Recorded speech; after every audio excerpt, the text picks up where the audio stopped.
Emmanuel Acho. It's time for our big story, so let's head to the NBA, where the players have found an ally in Michael Jordan after days of tense meetings that could have ended the season. Jordan, who is the only black majority owner in the league, reached out to Chris Paul to offer assistance and spoke with Russell Westbrook about social justice issues. Jordan reportedly then told a group of owners, quote, "Right now, listening is better than talking." So, Acho, is Michael Jordan the right guy for this job? He absolutely is, Marcellus. And he is because I'm reminded of a song in Hamilton. Phenomenal musical. It was great. It Phenomenal. was. Usually they don't live up to the hype. But that one did. And it cost. And it's a song, The Room Where It Happens. Okay. Right? And it's about Alexander Hamilton, Burr, Thomas Jefferson, all them cats. They was in the room where it happened. What am I saying? I'm saying that when decisions are being made, you gotta be in the room where it happens, right? A lot of these players, they're not entering these rooms where these decisions are being made. Why? Because, let's be real. Some of these owners, these more wealthier individuals, they don't, one, respect you because you don't have that level of wealth that merits that level of respect to enter some of these rooms. I'm gonna just keep it a buck with you. And two, y'all are just very, very different. Michael Jordan, one, based on what he accomplished on the court, but also more importantly, based on what he's accomplished in his pockets, okay? He's earned the respect of the decision makers. There needs to be a mediator. There needs to be an intermediary. There needs to be someone who can stand in the gap between some of these players, 23, 24, 25, and these owners, 50, 60, 70, extremely wealthy. There needs to be somebody to bridge that gap. Who better than one of, if not the most notable sports figure, the most notable unequivocally basketball player in Michael Jordan. So he is the right guy for the job because he can enter into these rooms, Marcellus. He can infiltrate these spaces that these players just quite literally can't. Yeah, and I agree. He's the right guy for the job. He's a double owner on top of just being an owner. Not only the owner, a majority owner of a basketball team, but Jordan Brand. And the two guys he talked to are Jordan Brand clients. So think about it. Being a double owner, having that credibility, being a former player, just think about all the different inputs and outputs that exist in what Michael Jordan displays. So that's going to obviously give everyone a sense of comfort. More than that, I think that his business attributes a lot of times get mischaracterized in terms of him not wanting to step in it and alienate people when he was a player and polarize others when he was a player. He took a lot of slack for just being focused on basketball and growing his brand, which is, to me, the greatest personal brand we've ever seen. So when you think about Michael Jordan, I don't think you really have the full picture in terms of his greatness, even then, off the court. Think about what that has monetized and materialized into. He's an owner, but more importantly, Michael Jordan had a mindset that he knew what he was good at, he knew what he was great at, and he knew what he wasn't good at. He knew what he didn't know. So like a LeBron James right now, one of the criticisms of LeBron is that he goes into places and spaces at times and he doesn't have the depth of knowledge in those situations. Jordan knew that when he was walking through the house, even though the door was unlocked, not to always open it because he had a singular focus. So it's interesting now that he's evolved. And through that evolution, he's made it more comfortable for the players to come to him and more importantly for ownership to respect him and bring him into their circle. Let's bring in right now our Fox NBA analyst, Rick Bucher. Welcome to our circle. So, Slick Rick, MJ has become a go-between for the owners and the players. Is he the right man for the job? No, he's not. And when I was first presented with this question, I was right there with you guys. I looked at the appearances and said, well, of course, former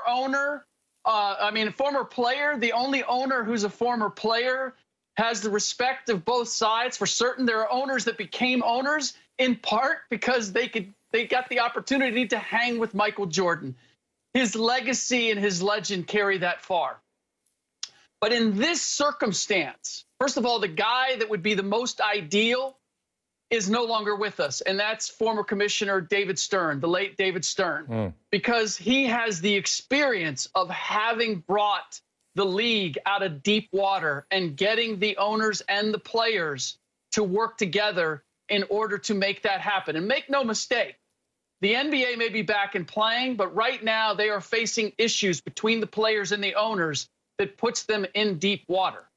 All that said, Acho, you were talking about all of Jordan's financial success, which the players look at and they respect. And to a certain degree, the owners do too. But he's not, by any stretch, the deepest pockets in that room. There are other guys that have been far more successful financially than Michael Jordan. On the other side of the equation, the players. Marcellus, you mentioned the Jordan brand. If I'm James Harden or I'm Damian Lillard or I'm a guy who's not associated with Nike or the Jordan brand, I begin to question, okay, what are the entanglements? He's talking to Russ and CP3. Like, does he have our best interest in heart? And that is ultimately the two elements that are most important for the go-between, which is the ability to say, not only do I understand and have your best interest at heart, owners and players, but that I have the wherewithal to get that done. And again, that's why I said David Stern, because he's demonstrated that he has that ability. Michael Jordan, based on his history, yes, I think it's been overblown, his lack of concern when it comes to social issues. But nonetheless, he has not been on the front line when it comes to that. And that is something that needs to be resolved with the players. And on the owner side of things, does he have the records? Are they going to look at him and say, you're a former owner, you might be going just a little too soft with them? It's walking that line, and I'm just not sure that Michael carries. There's plenty of respect. Does he have the ability to be that go-between? That is the question. See, Slick, I agree with you. I disagree with you, rather, on a few accounts. I've agreed with you all week, so pardon the misspeak right there. You said that there were two necessary elements, and the first element you said for someone to be the go-between is that level of understanding. When I think about the element that's necessary to me, it's passion, it's fervor, it's a desire, a real want to for change. Michael Jordan, he's been through some things this year. Remember, after Kobe died, he said a piece of me died when Kobe died. I feel like, number one, that led to change. But most importantly, remember how Michael Jordan tragically lost his father by gunshot.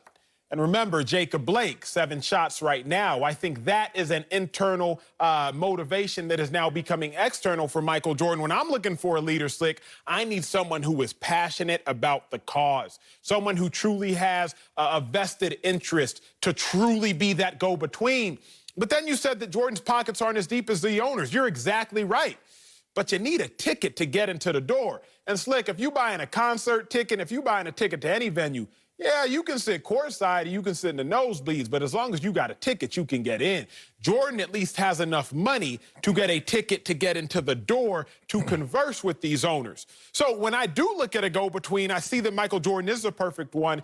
Number one, because he has a ticket to get inside. He might not be sitting courtside with these owners, but he has a ticket to get inside. But then number two, Jordan has the motivation. He understands what's going on. And while he may have been detached over the last several years, it appears that Jordan is coming back around, at least publicly, to say, you know what? Let me do what you players can't do. Because if I'm being real, owners will forever look at players as players. Owners' name are quite literally owners. And so Michael Jordan, he's not necessarily going to be looked at that. He's not going to be degraded to that. Michael Jordan is also an owner, majority owner of the Charlotte team. So therefore, I see Jordan being the perfect go-between.